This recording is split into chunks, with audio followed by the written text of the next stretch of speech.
Welcome to Unbiased and On the Fence. I'm Shane. Thank you so much for joining. Well, I'm working on the big video tying together the QAnon along with the AI and the Mandela Effect and human consciousness and all that good stuff. And I'm in the middle of working on that one. That's going to be a big one. But it's been, the information's been brought to my attention. One of my viewers, Kelly, sent me the information about Bill Clinton being impeached. It's really strange because December 19th of 98, he was impeached. Is this a Mandela Effect? I don't know for sure. It was definitely information, new information to me. I don't know if I just don't remember because they didn't make him leave office or not. But yeah, Bill Clinton was actually impeached. Check this out. Are appointed managers to conduct the impeachment trial against William Jefferson Clinton. On this vote, the yeas are 228, the nays are 206. Article 1 is adopted.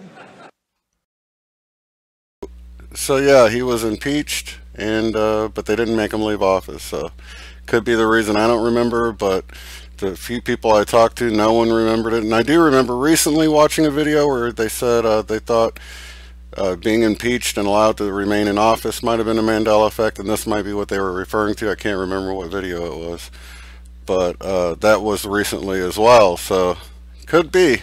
You guys can decide for yourself on that one. Video that is used quite a bit in the Mandela Effect community because it describes parallel universes and things like that. I'll play a little clip here. That our most successful theory of nature makes, and that is that there are an enormous number, mind-bogglingly large number, of parallel realities, as real as this one, that have different consistent histories. So imagine a world where all of the laws of physics as we know them are obeyed, but different decisions were made along the way.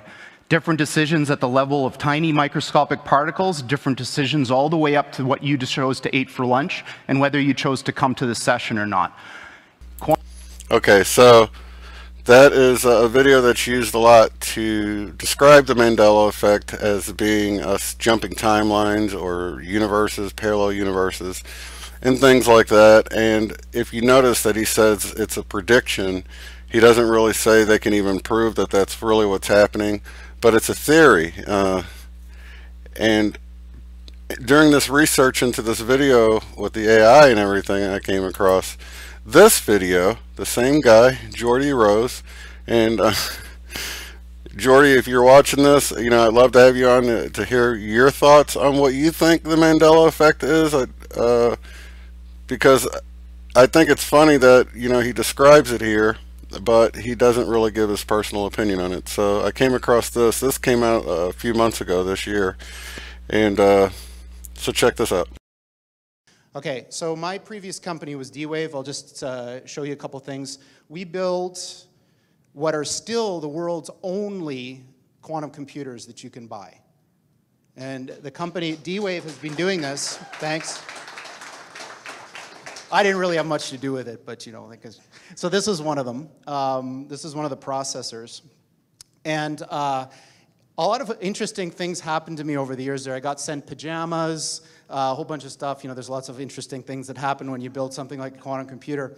But just as an aside, because I thought it was funny, one of the interesting things that's happened from the D-Wave story is there's this gigantic conspiracy that's arisen on the internet that goes like this. So D-Wave builds quantum computers. The way that they work, if you know how this works, is one of the interpretations is that you tap into these parallel universes and they do computations. Sounds really weird. But what's happened is this idea has been hijacked to describe something called the Mandela Effect, which is this thing where the past changes. So think about something you know to be true from the past. And then imagine you went out on the internet and you can't find it at all. It's not there. It doesn't match with your experience. So these people think that D-Wave is responsible, and CERN. And of course, the quantum key to the abyss factors into it somehow. I'm not exactly sure how. You can watch the full video. Link is in the description to all of these videos. So here's the thing. He doesn't deny. I mean, he clearly sees it happening. It's apparent that he didn't even call it a theory. And you could tell that he's affected, so I would really like to get his opinion on what he does think it is, because I don't think it's D-Wave computers either. Not directly anyway. And I'll go into that in this next video with QAnon and the AI and everything. But in the middle of the research for that video, I came across this information, and then I want to thank Kelly for sending me that with Bill Clinton, because that was definitely news for me. So maybe it is for you guys too. But stay tuned. That other video should be up no later than tomorrow, hopefully later today. And until then, have a good one.